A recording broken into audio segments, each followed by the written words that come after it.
Ladies and gentlemen, greetings from your respective positions, wherever you are around the world. Today is finally the 9th of May. This is the headline of global news. All the media, at least those with a positive conscience, are talking about it. The long-awaited 9th of May for the celebration of the victory of Russia and its allies over Nazi Germany is finally here. All those who expressed the desire to sabotage this celebration could do nothing. World leaders have all converged towards Russia. European leaders have arrived, or mainly two European leaders, the Serbian president and the Slovak prime minister, Robert Fico, whom we have previously discussed. And today in Russia, we have most of the world's leaders who are in the spirit of a multipolar world. So, in the face of this massive presence, Vladimir Putin has just delivered a speech, a very poignant speech, a speech that does not please the decadent West at all. First, the format of the organization is very imposing. Vladimir Putin takes advantage of this celebration to send a very, very strong message, I say, to carry out a demonstration never before seen in recent years in Russia. And this demonstration aims to deter the so-called enemies or adversaries of Russia. So, we will go back to the format and how things unfolded. But for now, let's proceed with Vladimir Putin's speech. Thank you for sharing the video conference as much as possible. Your shares, the likes, they give me the courage and motivate me to continue making these video conferences to keep providing you with the right information and thoroughly analyze it. So, Vladimir Putin gave a very long speech, from which we will take the essential parts.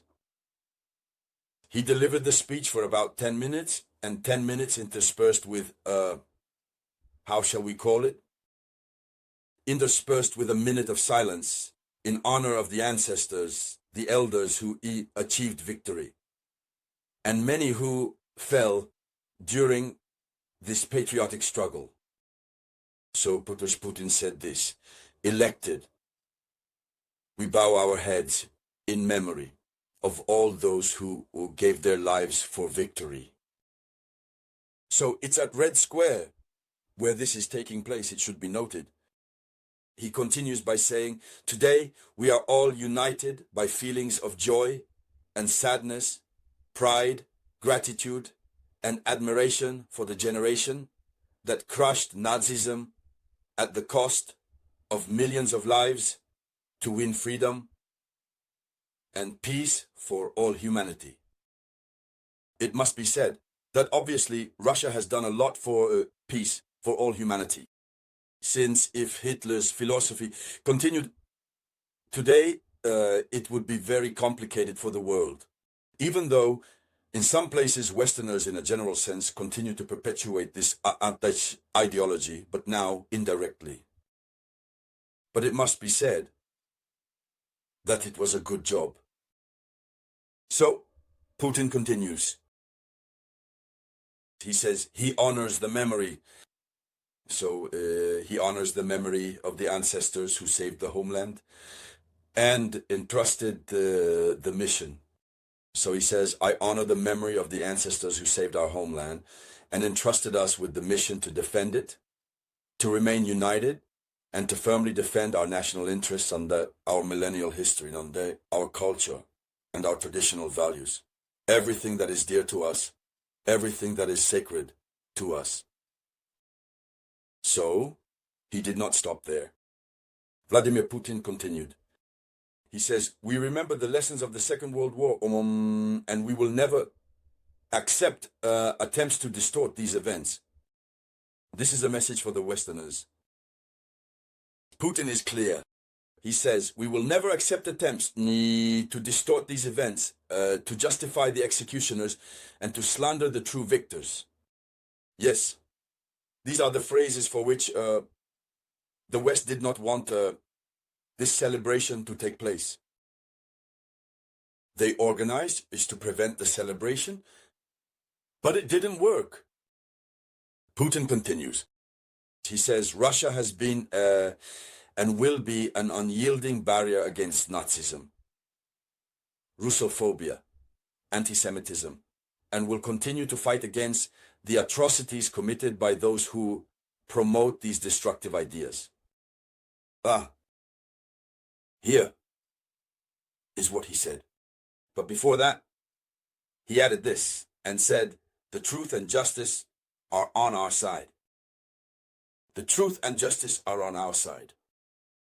So, what needs to be said is that while Putin is giving his speech, all over Russia, the celebration is taking place, the victory celebration. So, what needs to be said on this day? Putin added, beyond the heavy toll paid by the Soviet Union in the defeat of Nazism, we salute all those who fought for a peaceful future in response to the defeat of the Axis forces. Indeed, we will always remember that the opening of a second front in Europe after the decisive battles on the territory of the Soviet Union brought victory closer. Then, he continued to praise Russia.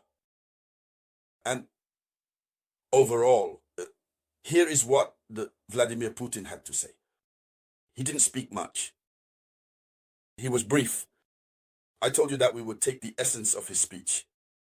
But the words he used are words that resonate very poorly in the ears of Westerners. They don't want to hear that. Yet, it is the truth. So, Vladimir Putin sends them a strong message as if to say, today, the fight he is leading is still a fight against the continuation of Nazism, since he has always labeled the Ukrainian regime as a Nazi, neo-Nazi regime, I would say. So, it's a strong message, this celebration of victory.